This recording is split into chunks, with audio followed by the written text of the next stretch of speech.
ஆமா என்ன ஏர்போர்ட் மூர்த்தியை விடுதலை சிறுத்தைகள் கட்சிக்காரங்கெல்லாம் சேர்ந்து தாக்கிட்டாங்க. ஏர்போர்ட் மூர்த்தி என்னன்னே எல்லாரும் தாக்கிட்டாங்கன்னா மற்றவங்க கதையெல்லாம் என்ன ஆகுறது அப்படின்னு சொல்லிட்டு நம்ம நடிகர் திலகத்தை மிஞ்சி நடிச்சிட்டு இருப்பாரு. அதுதான் போயிட்டு இருக்குது அன்னைக்கு. நம்ம நாட்டமை மறந்துடுவாரு. தன்னோட கட்சி நாம் தமிழர் கட்சி என்ன மாதிரி ஒரு கட்சி அப்படின்னு மறந்தே போயிடுவார். என்னமோ விடுதலை சிறுத்தைகள் கட்சி தான் அந்த மாதிரி பண்ணுற மாதிரியும், திமுக தான் அந்த மாதிரி மிச்ச கட்சியெல்லாம் உட்காந்து கதை பேசிட்டு உட்காந்துருப்பாரு. வீரலக்ஷ்மி எனக்கு சப்போர்ட் பண்ணாங்க அப்படின்றதுக்காக அவங்க கோயிலுக்கு போன போது அங்கே போலீஸ்காரங்க முன்னாடி தான் நாம் தமிழர் கட்சிக்காரங்க தாக்குனாங்க. அது சீமானுக்கு மறந்து போச்சாமா? பாப்பேன் இல்லாட்டி வெட்டி போட்டுட்டு போயிடுவேன் அப்படின்னு என்னையும் வீரலட்சுமியும் ஒரு வீரவசனம் சொன்னார். அதை மறந்து போயிட்டாராம்மா. சீமானுக்கெல்லாம் மறந்துடும். சீமானு என்னமோ நாம் தமிழர் கட்சிக்காரங்க வாயில் கை வச்சா கடிக்கவே தெரியாதுன்ற மாதிரி ட்ராமா போடுவார்.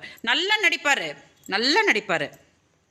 இந்த அந்த அமோல் டப்பா மாதிரி அந்த மூஞ்சை வச்சுக்கிட்டு தம்பிங்களா எனக்கு திரள் நிதி கொடுங்க அப்படின்னு நடிப்பார். அப்புறம் இந்த மாதிரி எவனா தெருள் அடி வாங்கினா பாருங்க ஐயோ எப்படி பாருங்க லா அண்ட் ஆர்டரே சரியில்லை அப்படின்னு ஒரு ட்ராமா போடுவார்.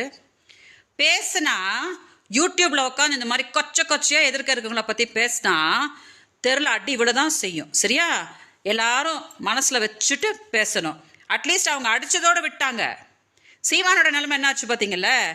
வலசரவாக்கம் ஸ்டேஷன் வெளியில் வாயை மூடிட்டு போயிருந்தா இந்த பிரச்சனை இவ்வளோ தூரம் வந்திருக்காது. வெளியில் அவ ஒரு பாலியல் தொழிலாளி அப்படின்னாரு பார்த்தீங்களா? அதுக்கு தான் இப்போ சுப்ரீம் கோர்ட் வரைக்கும் அந்த கேஸ் போயிருக்குது. அதனால சீமானுக்கு மறந்தே போயிடும். சீமான் என்னமோ அப்படியே நேர்மையாக அப்படியே ஐயோ நாங்கள் யாரையும் எதுவுமே பண்ண மாட்டோம்ப்பா, அவ்வளோ நேர்மையான கட்சிப்பா அப்படின்னு சொல்லி ஒரு ட்ராமா போட்டுக்கிட்டே இருப்பார். இவரது இருக்குது சுப்ரீம் கோர்ட்டுக்கு எல்லாம் போகும் இல்லையா இவர் பண்ணதெல்லாம், அப்போ இருக்குது. வணக்கம்.